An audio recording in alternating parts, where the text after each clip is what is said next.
দর্শক বন্ধু, আমি জ্যোতিষ সম্রাট শ্রী শক্তি আজকে বলবো মীন রাশি নিয়ে সংক্ষিপ্ত আলোচনা। মীন রাশির যেহেতু আপনার সাড়ে সাতি শুরু হয়ে গেছে 2.5 বছর 3 বছর ধরে, এই 2.5 বছর 3 বছর ধরে শনির সাড়ে সাতি শুরু হয়ে যাওয়ার জন্য আপনার কিন্তু মীন রাশির ক্ষেত্রে মার্চ মাসের সময় থেকে কিন্তু দ্বিতীয় মানে সাড়ে সাতির দ্বিতীয় ফেজ শুরু হচ্ছে।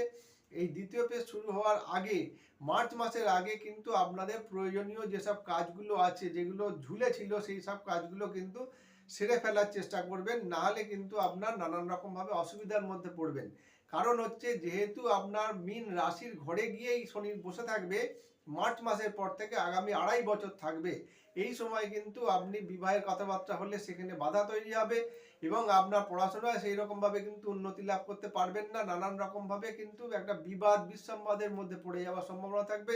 কাজে মার্চ মাসের আগে এই শুভ কাজগুলো সেরে নেওয়ার চেষ্টা করবেন। যারা ব্যবসার সঙ্গে যুক্ত তাদেরকে বলবো, আপনার যেহেতু সপ্তম স্থানে কেতুর অবস্থান রয়েছে, এই কেতুর অবস্থান থাকার জন্য কিন্তু খুব সচেতনভাবে ব্যবসা আদার সাইডের লোকের সঙ্গে করবেন, নাহলে কিন্তু তাদের দ্বারা গুপ্ত শত্রুতা তৈরি হবে এবং এই গুপ্ত শত্রুতার থেকেই কিন্তু আপনার ব্যবসায় নানান রকমভাবে বিড়ম্বনা সৃষ্টি হবে।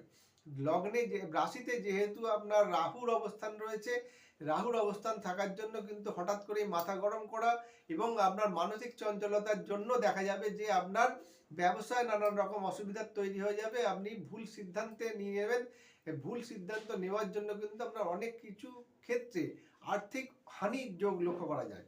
এবং এই মীন রাশির ক্ষেত্রে আমি একটা কথাই বলবো, যে যেহেতু আপনার বছরের শুরুতেই চতুর্থ স্থানে মঙ্গল অবস্থান করছে, তার কাজেই আপনারা যারা গৃহভূমি লাভ, ফ্ল্যাট কেনা বা আপনার জমি জমা সংক্রান্ত বিষয়ে কোনো অসুবিধার মধ্যে ছিল, তাদের কিন্তু সেগুলো সাফল্য লাভ হবে এবং তারা কিন্তু জমি জমা ফ্ল্যাট কেনা বা এসব বিক্রি বা কেনা এসবের ক্ষেত্রে কিন্তু খুবই একটা ভালো সময় পড়ছে।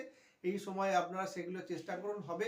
এবং যারা বিদ্যার সঙ্গে যুক্ত আছে তাদের ক্ষেত্রেও বলবো, যেহেতু আপনার জুন মাসের পর জুলাই মাসের পর বৃহস্পতি চতুর্থভাবে অবস্থান করবে, জুন জুলাই মাসের পর থেকে কিন্তু বিদ্যার সঙ্গে যারা যুক্ত তাদের কিন্তু পড়াশোনার ক্ষেত্রে একটা উচ্চ বিদ্যা বা পড়াশোনায় মনোযোগ কিন্তু একাগ্রভাবে এগোবে।